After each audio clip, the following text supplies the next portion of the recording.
Vous souhaitez vous exprimer sur un sujet qui vous tient à cœur? Studio Qualita vous donne la parole. Tous les mercredis, Olivier Granillic vous ouvre les portes de Studio Qualita pour une émission en toute liberté. On vous donne la parole, c'est tous les mercredis sur Studio Qualita. Et on se retrouve sur Studio Qualita pour On vous donne la parole. On reprend cette émission après quelques mois d'interruption. On a pensé que c'était important dans cette période de vous redonner la parole pour vous exprimer sur les sujets dont vous avez envie de parler. Nous allons le faire donc chaque semaine. Nous allons vous donner la parole. Pour cela, je vais vous expliquer comment ça se passe. C'est très simple. Vous nous contactez. Alors, il y a beaucoup de façons de nous contacter, soit sur notre page Facebook, soit sur notre boîte vocale qui est le 050 430 80 20, ou bien encore sur notre site de Studio Qualita. Voilà, toutes ces plateformes sont bonnes pour nous contacter. Vous nous dites de quoi vous parlez, vous nous laissez votre numéro de téléphone et on vous rappelle pour vous exprimer en toute liberté sur Studio Qualita. Et c'est ce que nous allons faire immédiatement avec Eliane. Eliane, bonjour. Bonjour. Merci d'être avec nous, Eliane, pour parler alors d'un sujet qui concerne tout le monde, en fait, plus particulièrement les personnes qui habitent à Jérusalem et aux alentours de Jérusalem. C'est un taux de pollution très élevé, on va dire même extrêmement élevé.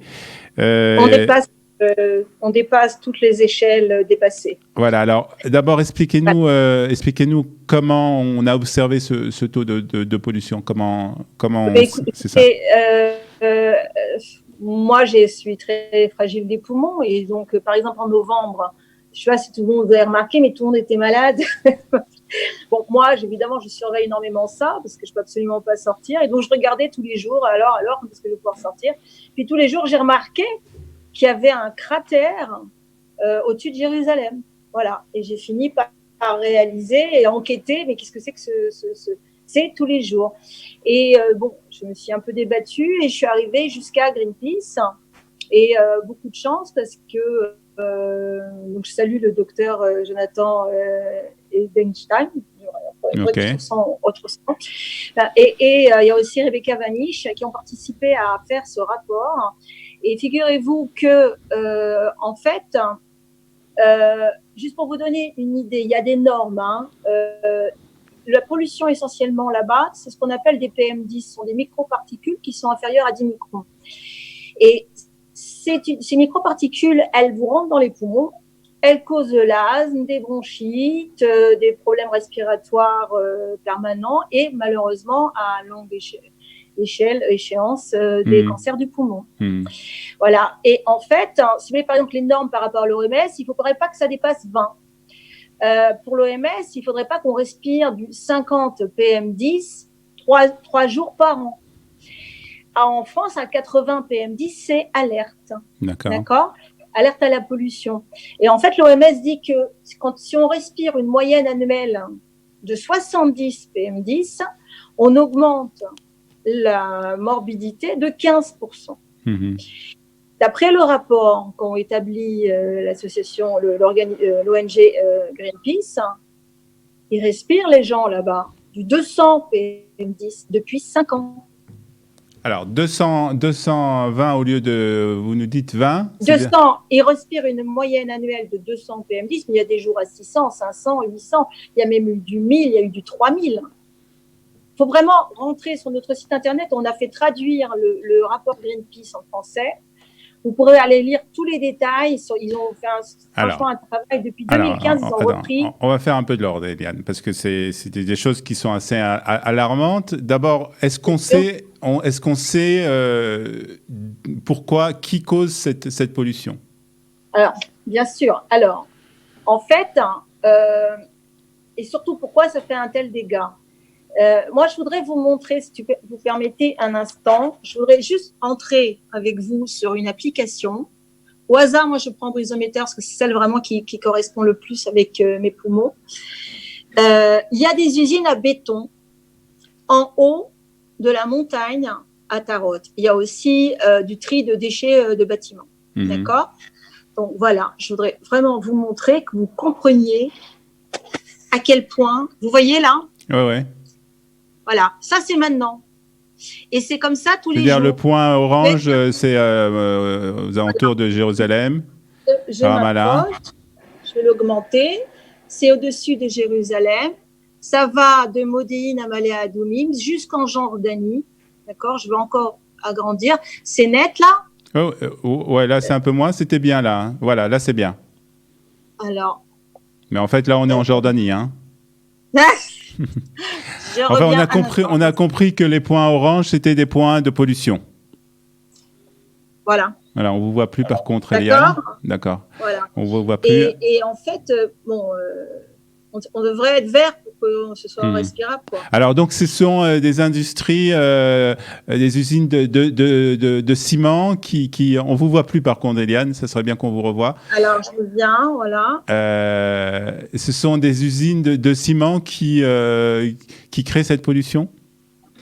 Tout à fait, ciment. En fait, c'est tout en plein air, donc il n'y a pas de régulation. On a un gros problème en Israël, en l'environnement, parce que faute de moyens, faute de volonté, en tous les cas, vraiment, l'application, c'est vraiment n'importe quoi. Et donc, en fait, ça n'est pas régulé.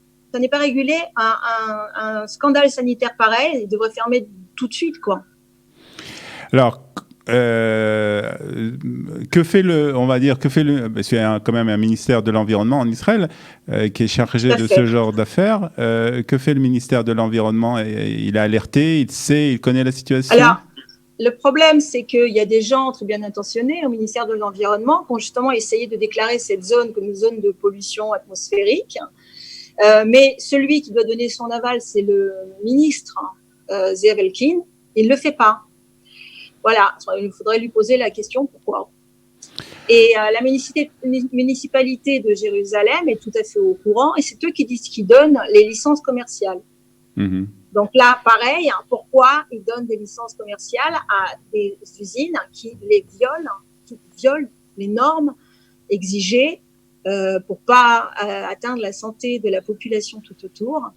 Bonne question. Pourquoi? Il n'y a pas de question. Mais pour le moment, pas vraiment de réponse. Alors, vous nous avez dit que l'organisation Greenpeace était sur le coup. Est-ce qu'elle prévoit, est-ce que vous prévoyez des actions pour dénoncer cette pollution? Ils ont commencé à dénoncer. Alors, alors le ministère a dit qu'ils allaient faire quelque chose. Pendant le confinement, c'était ouvert en Israël, hein, il n'y avait pas de pollution, mais là-bas ça continuait. Donc je ne sais pas, je sais pas en quelle langue il faut le dire. Moi je dirais aux gens qui habitent là-bas, premièrement, si vous êtes, ce qui serait intéressant, c'est que le ministère de la Santé fasse vraiment une enquête épidémiologique là-bas pour voir ce qui se passe, parce que ça crée de l'asthme. Moi, j'ai essayé de questionner les gens un peu là-bas. J'ai une amie qui est infirmière, elle m'a dit en effet, il y a une augmentation du taux de l'asthme. Ce qui est intéressant, si vous voulez, et pourquoi on en est là, c'est à quel point en Israël il y a aucune place pour l'environnement. Voilà, on a eu trois campagnes. Je ne sais pas si vous avez entendu parler d'environnement, moi pas. Et on a la base du problème aussi, elle est beaucoup là. Le ministère de l'Environnement, c'est un tout petit ministère qui n'a aucun pouvoir. Ils n'ont pas de budget non plus. Et puis, ils n'ont pas vraiment la volonté. Le ministre de l'Environnement, il est aussi aux affaires de Jérusalem. Il est à mi-temps pour l'environnement en Israël. Et on a une des pires qualités de l'air. Ça, c'est aussi des choses qu'il faut dénoncer. Donc, moi, je dirais que les gens qui habitent dans la région, soit vous êtes à risque fragile, cardiaque, etc. Et alors, partez de toute urgence, quoi. Partez de toute urgence, il faut pouvoir aussi. C'est pas toujours évident. On est bien d'accord, mais je vous parle de santé, là. C'est très grave. Et vous vous rendez compte qu'en Israël, le problème, c'est que non seulement on s'occupe pas de la pollution, mais en plus, il n'y a aucune alerte. On n'applique pas les lois. Et on dit pas aux gens, là, actuellement, il y a du 200 PM10 dans la région. Je vous signale qu'en France, 80, c'est l'alerte. Très bien. Alors, en Israël, ils ont trouvé la solution. Au lieu de, par exemple, quand la norme de PM10 pour l'OMS, c'est 20, et en Israël, ils ont mis ça à 50. Après, l'OMS, 50, c'est maximum 3 jours dans l'année. Et alors, le seuil d'alerte en Israël, ils l'ont mis à 130. En France, c'est 80, par exemple. L'OMS fixe ça à 80. Donc, mais même, on n'est pas du 130. On a une moyenne annuelle de 200. C'est très, très souvent du 400, 500, 600. Envoyer les enfants faire du sport là dedans, je sais pas. Ouais. Alors, c'est un sujet important. Quels sont en fait les prochains actions? Ce qu'il faut faire, quand on est habitant dans la région, d'abord, premièrement, il faudrait commencer par écrire au contrôleur de l'État. L'ancien était très bien, le nouveau, faudrait voir.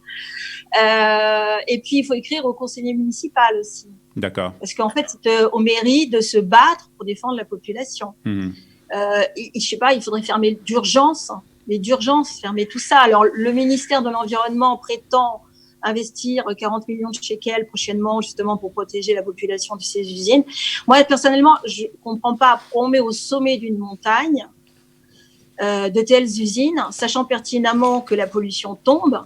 Par exemple, à Tarot, c'est à 800 mètres d'altitude. Donc, moi, j'ai vraiment essayé de comprendre pourquoi Jérusalem était un peu protégée. Et j'ai essayé de comprendre pourquoi la pollution la contourne. En fait, parce que Jérusalem aussi est sur une montagne aussi à 800 mètres. Et donc, en fait, la pollution tombe, elle va pas remonter. Jérusalem a été touchée jusqu'à 110 PM10 en novembre, où c'était catastrophique là-bas. On avait vraiment du 800 permanent. Côté Atarot. Sinon, ça fait vraiment le tour. Par exemple, Malé Adoumim, qui a 400 mètres d'altitude, ils se prennent tout dessus. Et ça dépend du vent aussi. Ouais. Donc, Modi'in, il y a droit aussi quand on a des vents qui viennent de l'Est. Quoi. Bon. En tout cas, merci Eliane de nous avoir alertés sur ce problème. Je suppose qu'on va en entendre parler. Il faut en parler aussi. Il faudrait en parler avec Jonathan Eckermann, qui est vraiment celui le docteur de Greenpeace qui a fait ce rapport fantastique. D'ailleurs, je vous invite à aller sur notre site. Vous savez que je suis la leader du mouvement social environnemental Nikion Kapai. Nous avons un site internet.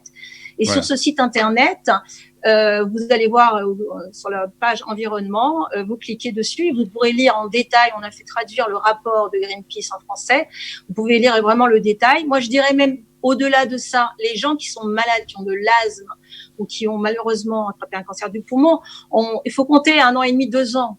Puis après, ça peut aller jusqu'à 120 ans. Mais franchement, il faut vraiment attaquer. En plus, avec ce rapport de Greenpeace, il y avait vraiment de quoi prouver qu'il y a bien 51% de chances que c'est à cause de ça que vous êtes tombé malade.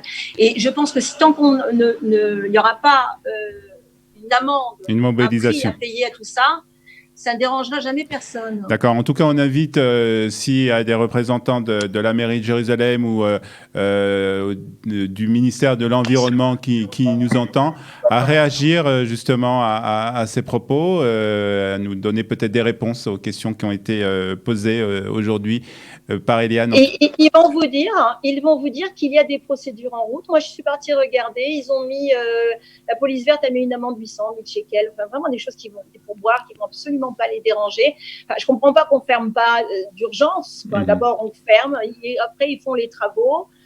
Ils vont, au moment où tout est ouvert, après, on rouvre les usines et éventuellement ailleurs. Très bien. En tout cas, on suivra de très près cette affaire. Merci en tout cas, Eliane, de ces explications. Merci beaucoup. Voilà. Merci. Voilà, si vous avez envie de parler d'un sujet qui vous tient à cœur, si vous voulez dénoncer des choses qui se passent autour de vous, que vous avez envie de parler, c'est très simple. On vous donne la parole. C'est chaque semaine sur Studio Kalita. On reprend cette émission donc chaque semaine et vous pouvez donc nous contacter soit sur notre page Facebook, soit sur notre site internet ou bien encore sur notre boîte vocale. Merci beaucoup de nous avoir suivis. À très bientôt. Nous nous retrouverons la semaine prochaine sur Studio Kalita. Bonne journée à tous. Bye bye. Vous souhaitez vous exprimer sur un sujet qui vous tient à cœur? Studio Kalita vous donne la parole. Tous les mercredis, Olivier Granillic vous ouvre les portes de Studio Kalita pour une émission en toute liberté. On vous donne la parole, c'est tous les mercredis sur Studio Kalita.